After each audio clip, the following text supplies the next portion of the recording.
Discover the Women in Tech Trailblazers podcast, hosted by Tiffany, Benitez, and Jordan Franklin.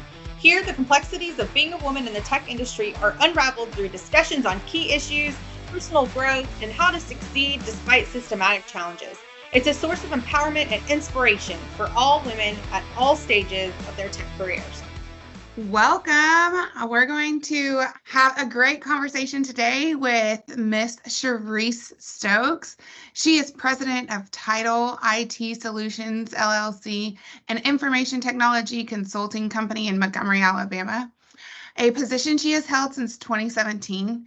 In this role, she supports government and commercial industry clients, providing technology and innovation solutions, business development, and consulting services. She currently leads Tech MGM, facilitating tech and innovation initiatives throughout the Montgomery community, and recently launched the Alabama Collective, focused on elevating minority tech and entrepreneurial talent across the state of Alabama. Woo-hoo! She holds a Bachelor of Science degree in ceramic engineering from Clemson University and a Master's of Business Administration and Finance from Auburn University of Montgomery. She previously served in a variety of leadership roles in the United States Air Force and for small businesses in information technology firms, managing multiple large-scale IT projects worldwide. She currently serves on the board of Alabama Power Company, in addition to the roles of the Business Council of Alabama, Alabama STEM Advisory Council, Computer Science Task Force, and Armed Forces Communication Electronics Association, AFCEA International, AUM College of Business, Trenton State Community College Computer Information Systems, and St. James School Board. Woo, girl, you do a lot. As the past director of the Education Foundation for Montgomery AFCEA chapter, which provides STEM initiatives for the local community, she founded EduWerx, a nonprofit organization exposing minorities and young women to STEM. Her greatest joy is spending time with her son, Dylan, which I know is so true. She is a great, amazing mentor as well, which is totally not highlighted in here because she has been my mentor and friend for a very long time. Let's welcome Miss Charisse. Hello, yay. Thank you, Charisse, Jordan. I just have to say, that is a lot. And I don't mean like a lot, like number of things. I'm talking about impact. Like, that is an extremely impressive bio. And beyond just being a bio, that's like your authentic real life that you're actually living out every single day. So I just want to say kudos to you in that. In today's episode, we're going to cover the topic of shattering tech barriers for women, and specifically really talking about women in the South. I think there's a little bit of a different dynamic that we encounter here in the South. And it's, again, important that we talk about things and really understand. So, Charisse, with just your first thoughts, okay, so like no thinking, don't think this out, just your first thoughts, what does shattering barriers mean for you, just off the top? Off the top, it probably means getting things done, right? So it's not just, answering the mail and checking the box. It's like knocking it out the park, right? I think we've realized that we can't just merely check the box. We can't just sit at the table. We have got to like sit at the table sometimes and own the table. So really shattering and breaking those barriers, we can't always be passive. And I think so many times we get accused of like, oh my gosh, you're just angry today, right? And it's not even being angry. It is making it known that we are there and we absolutely deserve to be there. And so for me, it's definitely getting it done, knocking it out the park. Yes, no, absolutely. And I would say you like embody that 100%. You sit there and you're like, this is what we're doing. This is how we're going to get there. Now, who's on my team and who's with me? Where's my group? Where's my posse of women? And how are we going? Who's leading the charge? I've seen it in person and it's powerful and impactful. What would you say are some key moments in your life that you've like really seen people lift you up and take you to the next step, but also kind of that gender bias step in as well? Yeah, so let me start with the gender bias one, because I think you have those moments in time that really like shape your future, shape your trajectory. And sometimes they get you down to really just lift you up. And I'll never forget, I was in a meeting and I was hands down the youngest person that was in that meeting. I also was the only minority that was in that meeting. And I was one of two females, and the other female, she probably had me by like 30 years, right? And so everyone else was male in the meeting. And there was a senior, it was a meeting between some commercial folks and also some military folks. And it's like a two-star general. And so he says, "So who's in charge of this meeting?" And I said, "Well, I am, sir." And then somebody looked to the side of them and they were like, "Who, her?" And I was like, "Yes, me." And it was like a huge doubt among probably 80% of the people that were in that meeting that it couldn't be her. And, I walked out of that meeting. I mean, I held the meeting, everything went well, but I walked out of it, really down on myself, trying to say, so what was it about me that made them believe that I wasn't the person in charge? Like, why were they thinking that? Like, what did I do? Was it what I had on? Was it how I styled my hair? Was it something that I said? Was it where I sat? And I was like knocking myself down and then realizing that it had nothing to do with any of that. It wasn't anything that I probably could have even changed about it. It was just the bias that they all walked in with and that they Yep. all had. And I beat myself up for it. I cut my hair like the next month and I was like, "You know what? I'm going to cut my hair because I look older when my hair is shorter. I'm going to do all these things." And it was all these things that I tried to do to realize that it didn't even matter if I did all of those things. Like, I just have to knock it out the park all the time, right? And let my work show for itself. And so coming out of that and learning after changing little things like, oh, I'm going to wear this kind of suit, and oh, I'm now going to cut my hair so I look older. And I'm doing all of these things that were just truly external, kind of materialistic types of things, image types of things that it didn't even work, not for real.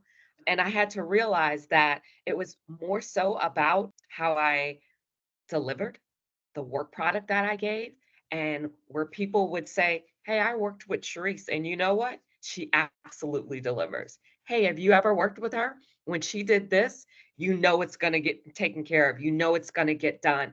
And it was like if I put most of my energy into that and less of my energy into just the smoke and mirror type of surface side of the house, it totally changed. But I had to change that mindset, and it was like one of those things that and Jordan will know because I tell my son this all the time. Like, I don't want you to have bad credit. Like, I want you to hear about it and know it's bad, right? I hated the fact that I felt like I had to go through it to understand that I didn't have to do that. And that was a lesson for me, but it was one of those down times that ended up really taking me up, but it took me down hard first. Yep. I absolutely love that.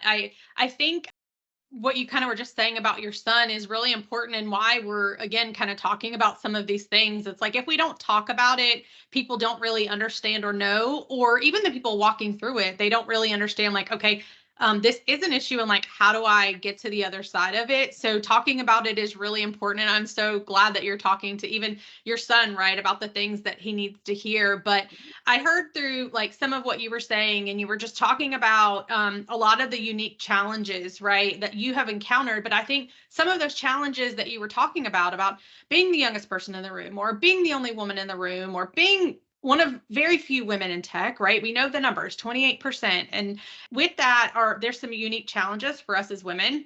And so can you talk just a little bit about how that looks a little different in the South, right? You do live in the South and in that Southern region. And I just think that there's a separate layer that I think that we deal with there. And I think I just want to hear what your thoughts are on that. So, first of all, the first impression that they have down south is that women aren't even technical, right? And so, that they're not technical at all. So even if you join a conversation, they basically give you this look like, are you in this? Are you talking Yes. to us? So it's a bit of a proving ground. And it almost doesn't matter, what the degree says. And certainly, just like Jordan read that and was just like, really? I get that, a fair amount of the time. And then they look and they're just like, oh, so is that like your way of just doing pottery? And I was like, yeah, no, that's not my Really? way of doing pottery, right? And so I get it all. I get it all the time. And then when I explain, so ceramic engineers actually build a tile for the space shuttle and also the spark plugs in your car, but also store waste and glass. And they're like, oh, that kind of material. Yes, that kind of material, right? Yeah. And so it's that proving ground of, one, we can be technical, and then two, we also are not just technical, but we can articulate what we're doing technically much better than men can a lot of times. And so, because of what we've done, be it on a public speaking side, oral communication, and or even, how we're writing, our writing styles, and being able to truly translate what's technical for someone to truly understand that's not technical. And so I think they, one, don't even think that we even know it at all. And then two, I think it's a matter of our ability to work as a team. And so being technical, working as a team, and being able to pull our weight on that team. From a southern side of the house, I had the times where it was like, it made you think of like PE and recess, and I'm picking who's on my team and who's last, right? Because they're picking the boys that they think that are totally going to come through, and not thinking that, oh my gosh, that person over there, she probably does know what's going on. Yeah. And so it's almost like that popularity contest to some degree. And you have the same side of that when it comes into funding. And so, Mhm. especially down south, you don't have a lot of VCs. You don't have like your traditional funders, and your wealth are folks that are investing in real estate, right? So they're Mhm. down south, and what they see is land, like land is king, for traditional old south. They're not thinking innovation. They're definitely not thinking innovation technically with a woman, or even a Black woman at that. They're like, yeah, you do what? Okay, I'll sit on the side, and I'll see how that goes, and they just want to play it out. So you definitely have to do a lot of proving just from your technical expertise side of the house, but then you certainly have to deal with the access to capital and those that really want to invest. And some of those are ones that have a better idea of what it looks like on the other side. And they're like, you know what, I'll take a chance on you, but not necessarily are they ready for the technical innovation side. You're able to convince them to chance on you. Yeah, yeah. I mean, Charisse, with both of us having worked and lived in Montgomery, let's take a moment to thank our sponsors, Women in Technology of Northwest Arkansas and Gumption at my-gumption.com for their support. Their contributions are critical in bringing these meaningful conversations to you. Stick around for more engaging discussions right after this break.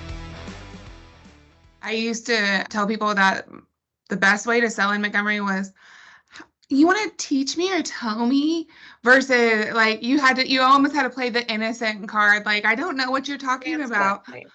Like, even though you were like, I already know what you're going to tell me, but hey, it's okay. It still worked. You already knew where you were going, as long as you kind of drove the boat from the behind, and then you still got where you needed to go. And now I'm like, yeah, I'm not doing that anymore. I don't need to. I kind of already know what you're about to say. It's more fun to be in the front of the boat, being the pilot. So can you tell me kind of, how did you break into tech? What were some of those? We've talked about some of the biases, some of the barriers, but what really pulled you into the technology field? What was in your heart that pulled you in? So I'll say, and interestingly enough, for me, they were male role models that were welcoming. So my physical science teacher in high school and my algebra teacher were awesome. And they were very much so like, you can do this. You're great at this. Continue doing this. For me, I grew up in Charleston, South Carolina. I can't tell you that I saw ceramic engineers when I was growing up, but I had an algebra teacher and a physical science teacher. And my physical science teacher said, well, if you enjoy this class, you should be an engineer. And I was like, okay. Like that's all it took, right? Like now Right. it takes like a TikTok video and like everything else, Yeah. right? Like I didn't need all of that. He said I could do it. And he was like, yeah, you absolutely can do this. I went to college and I said, I think I'll be an engineer. Yeah. And I had instructors and teachers that showed, it was something that I can do, and they made it a welcoming environment. They didn't make it a boys only club. And so even when I was on active duty, I worked with mostly males the majority of the time, but I always had one or two that were very welcoming and very much so inclusive of me and others. And so that made it a great environment. I've always liked to problem solve. And everything I do is truly around problem solving. If it's the work that I'm doing now with HBCUs on the tech and innovation side of the house, it's still problem solving and it's still technology because we're bringing access to individuals that didn't have access before. And so for me, it was being able to be around someone that created that type of environment, and it made me want to do it, and it made me want to do even more. So I can't say, I took apart my radio or anything like that. It wasn't even like that. It was definitely the environment, and I enjoyed the challenge. Always have. Well, that's the deal. It's like right now, like people's misconception, right, is that technology is just, we talk about this a lot, but technology is just coding and engineering, and that's not true. The tech space is vast. There are so many different roles and opportunities that make it all come together and work. And I heard you kind of talking a little bit about access to opportunities. And I think we are all here and understanding that there's some major disparities in access to education, training, and career opportunities for women of color, women in tech, and I think especially in that southern region. And I know we mentioned a little bit in your bio about EduWerx. So can you talk to us a little bit about what your nonprofit is doing to kind of tackle some of that? Sure. So two of them. So EduWerx is something I started quite some time ago for minorities and women in STEM. While I didn't have to necessarily have someone that looked like me, I've realized probably over the last 10 to 15 years that how much representation matters. Jordan's very familiar with the work that we've done within AFCEA and our education foundation. And we would have Camp IT. We would bring, loads of middle school students, and we would talk to college students. Well, I had a student walk up to me probably about 2, 3 years ago, and she was like, I just want you to know I'm about to graduate with my CIS degree in cybersecurity. And it's because you came to my classroom when I was in high school. And I was like, I came to your classroom? And she was like, yeah. And you talked about cyber and you talked about the career field. And I thought it was pretty cool. And I felt like you looked like me and I enjoyed it. And I decided to study it when I went to college. So knowing that somebody was one paying attention, because you know how you go to schools and you feel like I'm talking to 100 kids and they're Yes. just happy not to be at school. They're not even paying attention to me, Yep. to hear that somebody was not only paying attention, but they actually went to college and went through a whole degree program on that because of what you said to them that day.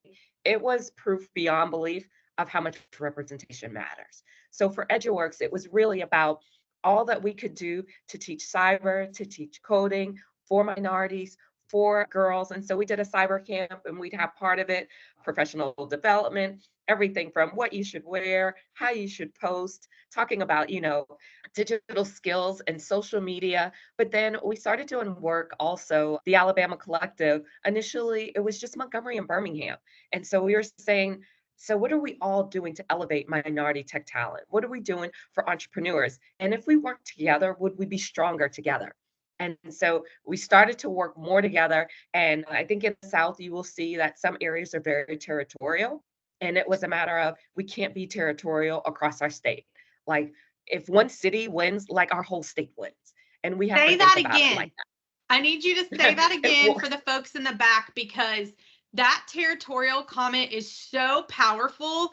I think, yes, it happens a lot in the South, but it happens a lot for us as women. Like we fight so Yeah. hard to get everywhere we go, every seat we're in. It's like we know nothing but fighting. And then we start, like I say this a lot and it's funny, but I'm a visual person, so I need to understand the metaphor. And it's like we become like autoimmune diseases. We fight everything. even the good.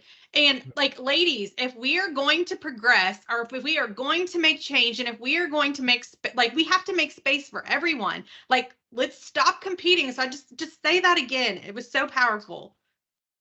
Oh, for sure. It is, we are much stronger together, hands down, and we cannot be territorial. One city wins, we all win. I will tell you, my motto for this year is it's about collaboration, not competition. Like, we cannot constantly compete with each other. We've got to Yeah. collaborate.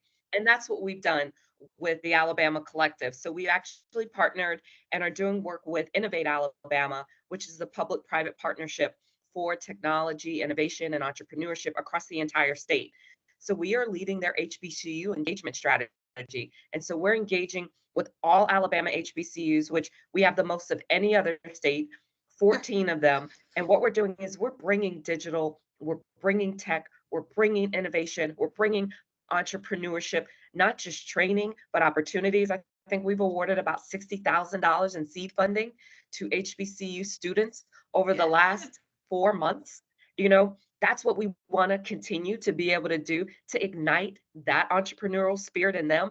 And also, when we look at the digital divide and we look at how many of our rural campuses don't have the same infrastructure as some of our urban campuses. They also don't have the same access to resources and training. So we're bringing that training to them, and or we're giving them the opportunity to do that virtually. So for me, that's huge, that we can not only bring that to them, but that we can also actively participate in their growth and showing how we can elevate the talent across the state. Woo, that's amazing. I love that. I love that. So what does like your future outlook? Obviously, you kind of outlined what you're collaborating with everyone. What do you see coming from that? New prospects and companies for the HBCUs and things like that. And then also just kind of starting to wrap up the end of the podcast. What would your final piece of advice be for women in tech or women that want to get into tech?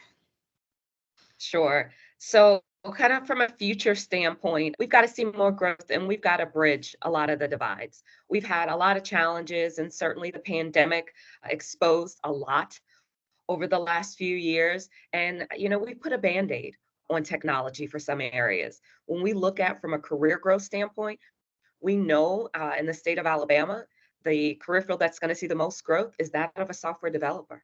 So if we're going to need more software developers over the next 5 years, I've got to create more of them. I've got to have more opportunities for them. So for us, it's more partnerships, it's more abilities to have that access and to provide that training, be it on a professional development side for instructors and or going even younger. And so it's getting into the middle schools, igniting, that fuel then, and then making sure that they have the opportunities to actually excel and to go throughout that entire track. And recognizing that a 4-year degree may not be it for everyone. And we have software developers that are out there today without 4-year degrees, without 2-year degrees, and lots of industry level certifications. So it's showing that variety, showing the sheer breadth and depth of that field, and making it accessible for all. So that's kind of what my charge is per se for the future. But I'll tell you, my kind of words of advice and something that I live by each day is to get comfortable being uncomfortable. That is huge for me. And if you can't personally do that, for me, it's hard for you to get where you really want to be, because you're not always going to be comfortable in every setting. And then and I struggle with this oftentimes, that there are rooms that I walk in almost every day that's not a comfortable room. And I've got to figure out how to make myself comfortable in that space in order to still succeed and to excel. And that doesn't mean that you have to be larger than life, every room that you walk into, but it does mean that you need to be comfortable with yourself. And it means that you need to be comfortable in your skin and own what you have. And so that's kind of my words of advice for everyone. And that's in order to grow. If I'm not uncomfortable in some settings, then I'm probably being a little complacent, and I'm probably not, living up to the potential that I can. And I have those moments and those self-aware times often, but it's something that I think that we all go through and that everyone should go through. Yeah. Yeah, Yeah. growth does not happen in our comfort zones, right? So No. if you're uncomfortable, it means you're growing. It means you're doing amazing things. But I think it's remembering, you said this and it's key. It's remembering that when you walk in that room, like nothing was given to you. You earned your spot in that room. So no matter how you feel, because our feelings will have us all over the place, you need to walk in with a posture and a reminder and that voice to remind yourself, no, I earned my spot here. Put your shoulders back. Yeah. Sit down at the table, use your voice, make other seats for other people. Jordan and I talk about that a lot. Like, we're never going to start talking about it. When you got your seat at the table, great. But now you need to make seats for other people too. It's not just about you. Absolutely. So, Charisse, this has been, we could sit here and talk all day. You are amazing. This has been such a pleasure. We want to thank you for coming to talk to not just us, but all of our community and followers that will listen in to all of the amazing and valuable advice that you've given and the things that you've experienced. So we want to thank you. We want to thank all of our guests for tuning in, for listening to today's session on shattering those tech barriers for women and especially women in the South. We'd like if you guys could continue to follow our socials as well as Charisse. We will, at the end of this, you will see her socials. And so you can follow her and all the amazing work that she's doing in Alabama and that she will be doing across the U.S. as things continue to progress. So continue to follow her and we will talk to you guys again soon. Thanks.